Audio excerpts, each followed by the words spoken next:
The FBI conceded today that it completely missed a number of opportunities to stop the Parkland, Florida school shooter, Nikolas Cruz. These weren't just minor hints or oblique clues. These were blaring warnings. The Bureau was warned last month about Cruz's erratic behavior, about his owning a lot of guns and his desire to kill people, but they did nothing. They didn't follow up. That's in addition to a failure to catch Cruz after receiving a tip in September. But as many have pointed out recently, the FBI has bigger matters on its hands than protecting school children from murderers. Is it possible, ladies and gentlemen, that the FBI may not have the resources to deal with complaints like this? How many people at the FBI are still trying to prove that Trump colluded with Russia? Hillary Clinton and the Democrats have the FBI so occupied tracking down something that didn't happen, they may not have the resources to pull this kid off the street. Tim Clemency is a former FBI special agent, and he joins us tonight. Tim, thanks for coming on. Thank you, Tucker.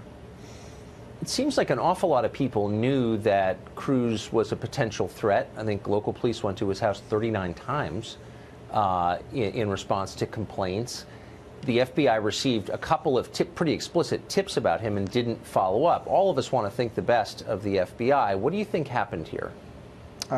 Tucker, I still think the best of the FBI as an agency and as the premier law enforcement and investigative body in the world, but that doesn't mean there aren't fatal flaws within the system and the personnel that are there. They're all human beings make mistakes, and I'm hoping this was a mistake. I'm hoping this was a clerical error where somebody took a phone call, wrote out a lead, and then the lead somehow didn't get into the system and not sent down to the Miami division where it could have been acted on. I'm hoping that's what happened. Worst case is that a human being read this information, heard this information, was given it over the phone, and decided that they were the final arbiter and they didn't need to send it any further.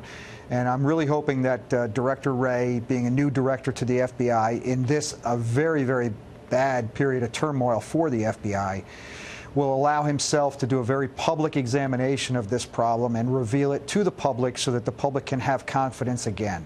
Unfortunately, the FBI has been overwhelmingly politicized in the last few years, as we've seen with McCabe and some of the other characters at headquarters acting as, you know, like Politburo members, not as investigative members of the FBI. Well, that's the way it looks. I agree. And I want to think the best of Director Wray as well. But then he comes out and issues this statement today in which he sort of lectures us by saying, you know, the men and women who work here really have the safety of Americans as their first priority. In other words, we have the best intentions. Not that I really care about their intentions, I care about what they do, but I don't even believe that, given the Strzok and Page text that we've all read. Why would he say something so obviously false?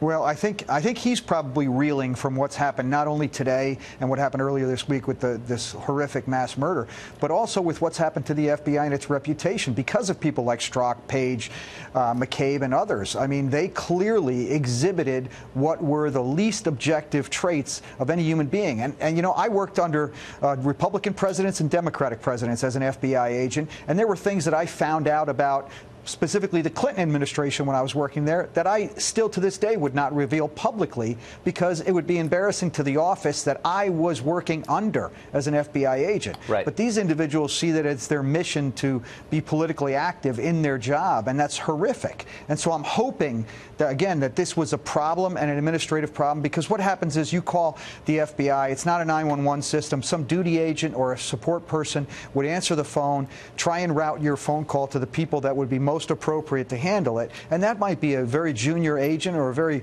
very senior agent, but it might be somebody that doesn't know what to do with the information. And in this case, it would seem it would be very likely, if the individual you're talking about is in Miami, that you would tell the Miami division so a lead could be generated for agents to follow up. Obviously, that never happened, and lives were lost because of it. Well, they were busy tracking down those fake Russian Twitter accounts. Tim, thank you for that. I appreciate your experience view.